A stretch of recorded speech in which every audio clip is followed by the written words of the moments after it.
Hello दोस्तों, उम्मीद है आप सब बढ़िया होंगे और बेहतर महसूस कर रहे होंगे। आज हम आप लोग को टाइप्स ऑफ वर्ब के बारे में बताएंगे।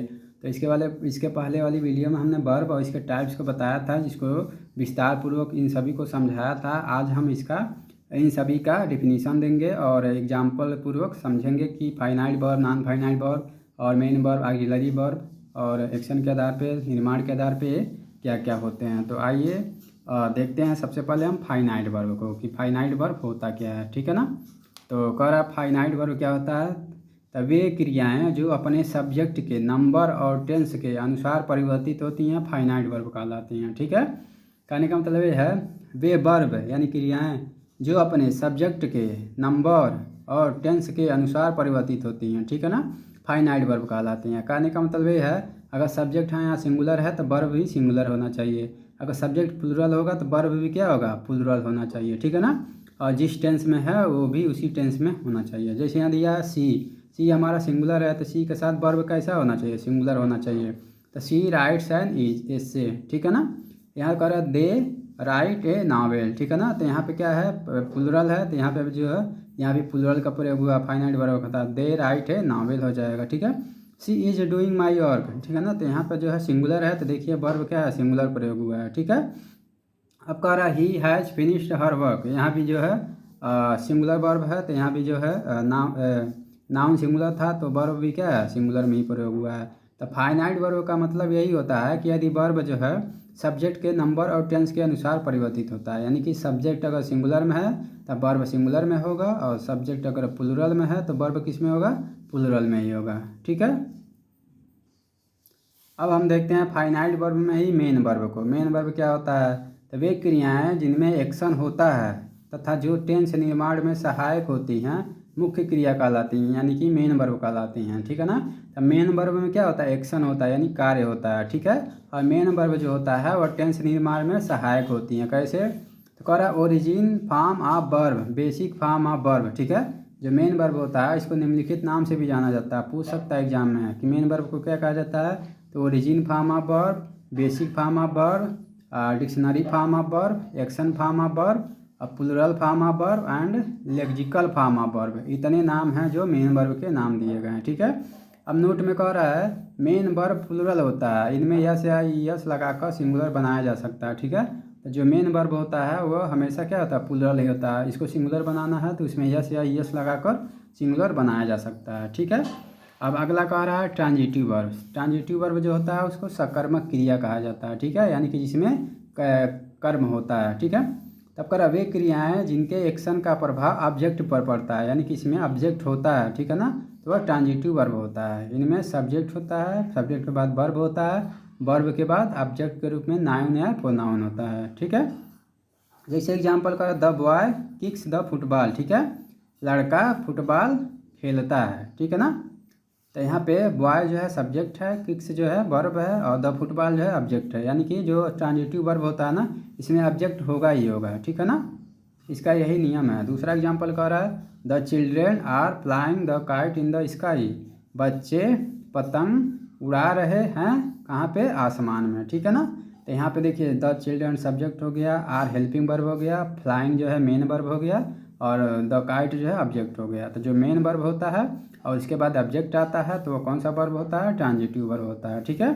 इसके विपरीत हम आते हैं इंट्रांजिटिव वर्ब पे। इंट्रांजिटिव वर्ब को अकर्मक क्रिया कहा जाता है। जैसे वे क्रियाएं जिनके एक्शन का प्रभाव सब्जेक्ट पर ही पड़ता है, ठीक है ना, यानी कि इनमें ऑब्जेक्ट नहीं होता है। अगर कोई व्यक्ति कार्य करेगा तो उसका कार्य जो है उसी व्यक्ति पर ही पड़ेगा, तो वह इंट्रांजिटिव वर्ब यानी अकर्मक क्रिया होगा। जैसे यहाँ दिया है सब्जेक्ट प्लस वर्ब, ठीक है ना, प्लस एडवर्ब या प्रीपोजिशन, यानी कि इंट्रांजिटिव वर्ब में वर्ब के बाद ऑब्जेक्ट नहीं आएगा, वर्ब के बाद या तो एडवर्ब आएगा या तो प्रीपोजिशन आएगा। आइए देखते हैं एग्जाम्पल के माध्यम से।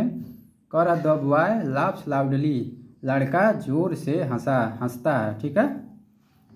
यहाँ लाफ्स लगा है तो प्रेजेंट टेंस में है। तो द बॉय लाफ्स लाउडली, लड़का जोर से हंसता है। तो देखिए यह जो है मेन वर्ब है, मेन वर्ब के बाद क्या आया है, एडवर्ब आ गया है, ठीक है ना। इसके बाद अगर ऑब्जेक्ट आया होता तो वह ट्रांजिटिव हो जाता, लेकिन यहाँ पे एडवर्ब आ गया है इसलिए यह इंट्रांजिटिव वर्ब हो जाएगा। दूसरा कह रहा है the birds are flying in the sky, ठीक है, चिड़ियाँ आकाश में उड़ रही हैं, ठीक है। तो यहाँ पे देखिए फ्लाइंग जो है मेन वर्ब है और मेन वर्ब के बाद क्या आ गया है, प्रीपोजिशन आ गया है। ठीक है, तो जहाँ भी मेन वर्ब का एडवर्ब या प्रीपोजिशन आ जाएगा वह इंट्रांजिटिव वर्ब हो जाएगा। ठीक है, अब तीसरा एग्जांपल है she sat under a tree. ठीक है, वह एक पेड़ के नीचे बैठी। ठीक है, तो यह बैठी जो है मेन वर्ब है और मेन वर्ब के बाद क्या है, प्रीपोजिशन आ गया, इसीलिए यह भी क्या हो जाएगा, इंट्रांजिटिव वर्ब है। ठीक है, तो ट्रांजिटिव वर्ब जो है ज्ञात करने का एक रूल है कि वर्ब के मेन वर्ब के बाद ऑब्जेक्ट आएगा, और इंट्रांजिटिव वर्ब को ज्ञात करने का सबसे आसान तरीका है कि वर्ब के बाद या तो एडवर्ब आएगा या तो प्रीपोजिशन आएगा। ठीक है, अब हम आते हैं रेगुलर वर्ब पे कि रेगुलर वर्ब होता क्या है। तो जब क्रिया के फर्स्ट फॉर्म में सफिक्स ईडी या आईईडी लगाकर उसके सेकेंड और थर्ड फॉर्म का निर्माण किया जाता है तो उसे रेगुलर वर्ब कहा जाता है। कहने का मतलब यह है कि जब वर्ब का फर्स्ट फॉर्म में दिया रहेगा, ठीक है, और उसके सेकेंड फॉर्म और थर्ड फॉर्म में ईडी लगाकर या आईईडी लगाकर उसका सेकेंड और थर्ड फॉर्म बनाया जाएगा तो उसे रेगुलर वर्ब कहा जाएगा। जैसे यहाँ प्ले दिया, प्ले का सेकंड फॉर्म बनाने के लिए ईडी जोड़ दिए, प्लेड हो गया, फिर थर्ड फॉर्म बनाने के लिए ईडी जोड़ दिए, प्लेड हो गया। ठीक है, तो इस प्रकार के वर्ब को रेगुलर वर्ब कहा जाएगा। यहाँ लाफ है, लाफ का लाफ्ड, लाफ्ड, अब्यूज का अब्यूज्ड, अब्यूज्ड, ट्राई का ट्राइड, ट्राइड, और फ्राई का फ्राइड, फ्राइड हो जाएगा। ठीक है ना, तो इस प्रकार यह आपका रेगुलर वर्ब होता है जहाँ पे क्रिया के फर्स्ट फॉर्म में सफिक्स ईडी या आईडी लगाकर उसका सेकेंड फॉर्म और थर्ड फॉर्म का निर्माण किया जाता है। ठीक है, तो रेगुलर वर्ब के बाद आइए देखते हैं इरेगुलर वर्ब को कि इरेगुलर वर्ब होता क्या है। ठीक है, तो जो इरेगुलर वर्ब होता है तो कह रहा है जब क्रिया की कोई भी फॉर्म आपस में समान ना हो तो इरेगुलर वर्ब कहलाता है। ठीक है, क्रिया के 3 फॉर्म होते हैं, फर्स्ट फॉर्म, सेकंड फॉर्म और थर्ड फॉर्म। ठीक है, और जब तीनों क्रिया का कोई भी फॉर्म आपस में क्या हो, समान ना हो तो उसको इरेगुलर वर्ब कहा जाएगा।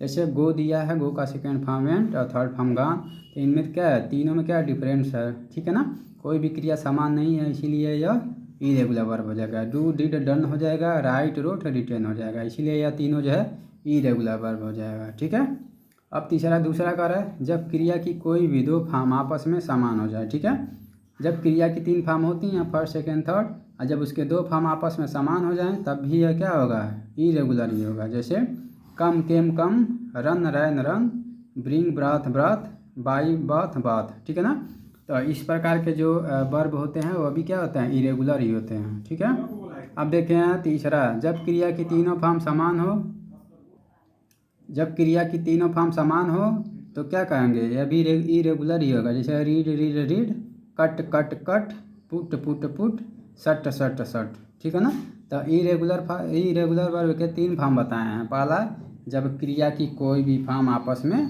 समान ना हो, जब क्रिया की कोई भी फॉर्म क्या हो, आपस में समान ना हो तो क्या होगा, इरेगुलर वर्ब होगा। जब क्रिया की कोई भी 2 फॉर्म आपस में समान हो जाए तब भी यह क्या होगा, इरेगुलर वर्ब होगा। और तीसरा कह रहा है कि जब क्रिया की तीनों फॉर्म आपस में समान हो तब भी यह क्या होगा, इरेगुलर ही होगा। ठीक है, तो इस प्रकार रेगुलर वर्ब और इरेगुलर भी हम पढ़ चुके। अब हम पढ़ते हैं ऑक्सिलरी वर्ब। ठीक है, ऑक्सिलरी वर्ब को हेल्पिंग वर्ब भी कहा जाता है। ठीक है, तो वे वर्ब या क्रियाएं जो मुख्य क्रिया के पहले प्रयोग की जाती है ऑक्सिलरी वर्ब या हेल्पिंग वर्ब कहलाती है। ठीक है, तो मुख्य क्रिया के पहले जैसे is am are was were का प्रयोग होता है ना, तो इन्हीं सबों को is am are was were को ही ऑक्सिलरी वर्ब या हेल्पिंग वर्ब कहा जाता है। ठीक है, एक होता है लिंकिंग वर्ब। ठीक है ना, यह भी जो हेल्पिंग वर्ब से ही रिलेटेड है। तो वे क्रियाएँ या वर्ब जो सब्जेक्ट और कम्प्लीमेंट को जोड़ती है। ठीक है, तो जैसे is am are was were has have had. ठीक है ना, यदि सब्जेक्ट और कम्प्लीमेंट के बीच ए आ जाएगा तो लिंकिंग वर्ब हो जाएगा, और यदि मेन वर्ब के पहले जो है is am are was were has have had आएगा तो हेल्पिंग वर्ब आ जाएगा। ठीक है ना, तो ऑक्सिलरी वर्ब यानी हेल्पिंग वर्ब और लिंकिंग वर्ब में एक सामान्य सा डिफरेंस यह है कि जो ऑक्सिलरी वर्ब होता है वह मुख्य क्रिया यानी मेन वर्ब के पहले आता है, और जो लिंकिंग वर्ब होता है वह सब्जेक्ट और कम्प्लीमेंट को जोड़ने का काम करता है। ठीक है, तो इस प्रकार हम टाइप्स ऑफ वर्ब को पढ़ चुके हैं। उम्मीद है आपको टाइप्स ऑफ वर्ब अच्छे से समझ आया होगा। अगर समझ आया होगा तो चैनल को सब्सक्राइब करें, लाइक करें और ज़्यादा से ज़्यादा शेयर करें। इसी तरह आपको आगे भी अच्छी अच्छी वीडियो एजुकेशन से रिलेटेड मिलती रहेंगी। धन्यवाद।